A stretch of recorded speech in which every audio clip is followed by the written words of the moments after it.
Top of the morning, top of the morning. Welcome back. Hope we're all having a fantastic day so far. I know I am. Beautiful day here in Palm Springs, about 105 and sunny. Honestly, this time of year, I cannot complain about that.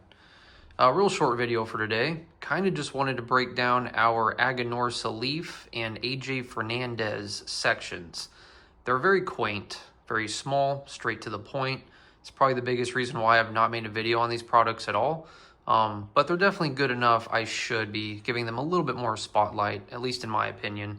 Especially with now that we've whittled it down to like the most popular options for us at least, and like what our clientele likes. I will say I could definitely add some others, but then I would be getting kind of tight on room and I would have to really start kind of shelving other options. And that's just not something I kind of wanted to take on just yet.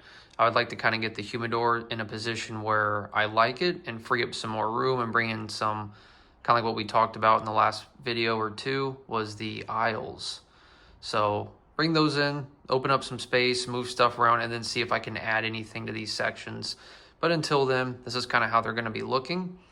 We will start with Aganorsa. We'll kind of work our way over.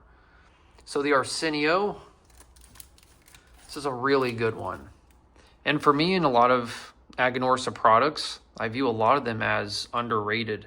You know, they've been around a while, and, you know, to me, they're very consistent. It's a reliable company, good experience being with them, and I just don't understand why more people don't gravitate towards these. I smoked a lot of them myself, thought they were pretty up to par, but yeah, sometimes it's just a little difficult getting people to bite on something. But yeah, great presentation, great cigar. Very smooth. I never have any issue with Aganorsa products at all. Huge cultivator. These guys are definitely up there. One of my favorite thin rings in the shop for sure is this Corojo. So elegant. It's a fantastic cigar. Burns great. I've smoked maybe half a box worth of these just over time. And man, they burn great. Construction is so on point. The draw is perfect. Cannot say enough good things about them. Especially when we kind of hit like a bit of a thin ring craze a little while back. These were really hot. So some people decided to keep going back to them, but I think a lot of people have also been gradually moving away from the thin rings, like the Panatellas and the Lanceros. There's some other thinner rings that I think are always going to be really popular, you know, and I say thinner as like, you know, maybe a Lonsdale or like a Petite Corona.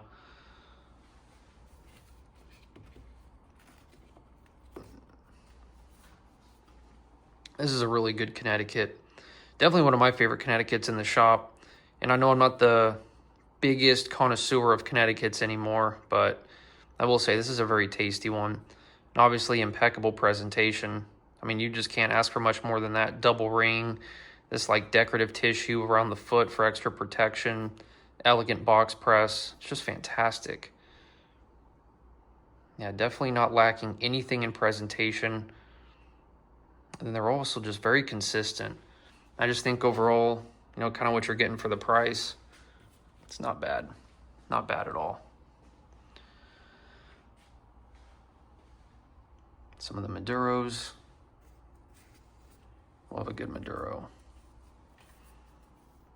Real bold, real heavy, a lot of spice, a lot of pepper, but also a decent amount of cocoa, almost like a chocolate too. Really nice. Again, phenomenal presentation, good box press. Got these in a couple different sizes. So yeah, the Grand Toro, which is going to be like a 58. Real interesting sizes too.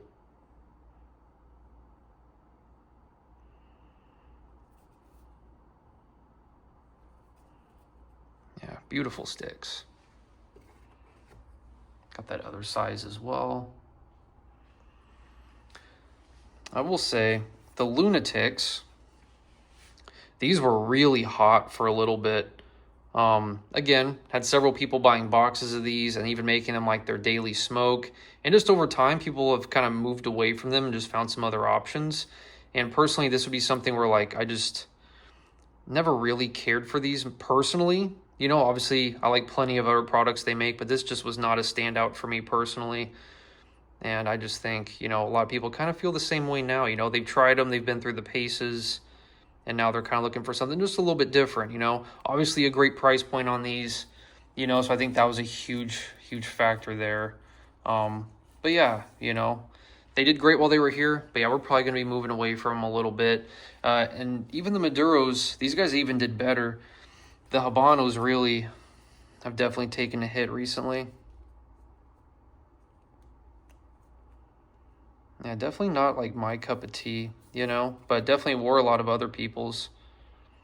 So you guys might see these out in the lobby cabinets. You know, a little bit of steal and deal action on those guys. Kind of hard to say right now, but you know, still, you know, really fair price. It's just kind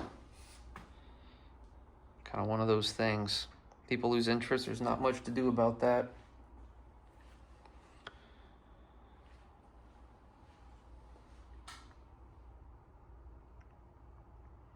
Definitely more random. I mean, it's kind of just how these sections are. They're just really random because I've been really trying to get rid of some of the older stuff and bring in some newer stuff and just see if anything sticks. Signatures, overall, good option. Again, you know, it's just getting people to try them. I do have stuff kind of thrown in this corner, so I think that might also be hindering them just a little bit. But yeah, great smoke. Still heavy. They have a lot of heavy smokes.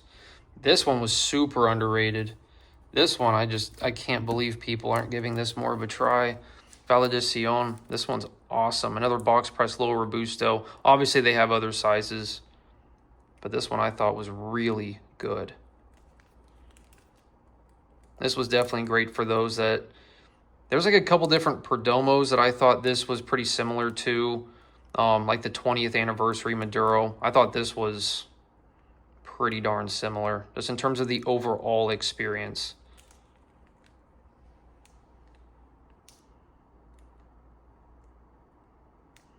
Again, you know, they're obviously not lacking on presentation whatsoever.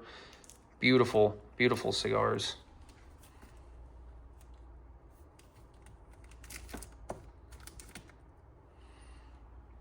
And of course, yeah, the couple of the Habano Lunatics, but yeah, so just a very straightforward, quaint little Aganorsa section. They have a large portfolio. There's a lot of stuff that I would like to add.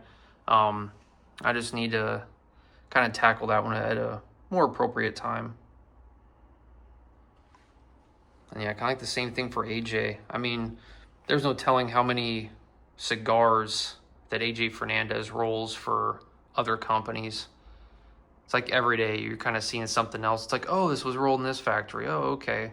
Guess I should just assume that by this point. But yeah, we've got the New Worlds. Those have always done really good for us. And now we're just kind of, we sprinkled in like the Bellas Artes. Really good as well. We did have, I think it was a Habano option. That one did not do very well. So we just kind of just whittled it down to just the Maduros. Really the only other New World people ask for, because it used to be the Cameroons. Those died off, so we kind of got rid of those. Again, a cigar I thought was fantastic, but just didn't work for a lot of other people. Yeah, they kind of fizzled out. And then the El Dorado, that was definitely a hot one for a bit, and then kind of the same thing, it just kind of died off. It's like once people tried it once, they just didn't want to go back to it. And it was weird because I asked, you know, people's opinions. They all said it was really good. They're like, yeah, it's a phenomenal smoke. It's probably my favorite New World, but I couldn't get them to go back to it. So that was pretty odd. But yeah, like right here on the bottom, right, that Nicaraguan Puro.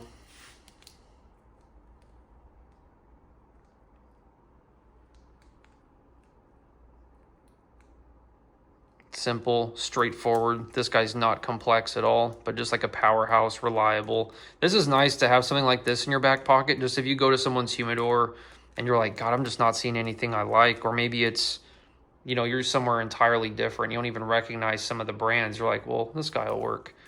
Tested, proven, super consistent. Obviously, that's a huge thing with AJ, consistency. But yeah, we've got those in like a Toro, this like 660, the Gordo, and then just like a standard Robusto, so nothing crazy.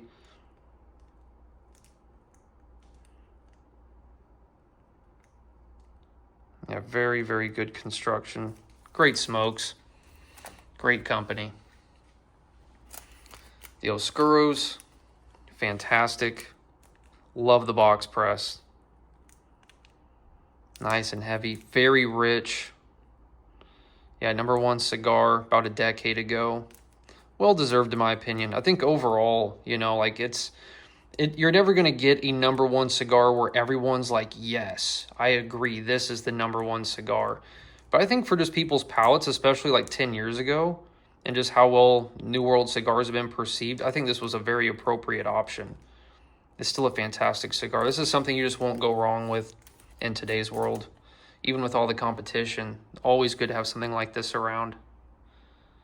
Fair prices too, of course. And then like the Connecticut's. The Connecticut's, I don't think they had a 660, but I was able to get like a Churchill. So if someone did want a slightly longer option, which again, with Connecticut's, it's not super common. Usually Connecticut crowd, they don't go above a Toro. It's kind of like a big Robusto, Toro, Corona kind of size crowd. But every now and then, throw some Churchills in there. I believe this is one that has some Brazilian tobacco in it as well. So nice for a change. Definitely switches it up. And like Belas Artes up top. Either a box press Toro or that 660 Gordo.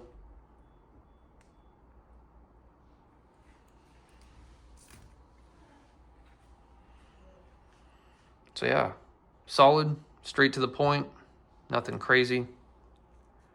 Appreciate y'all watching.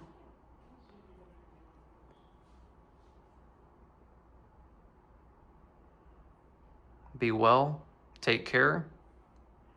Have a great day, y'all.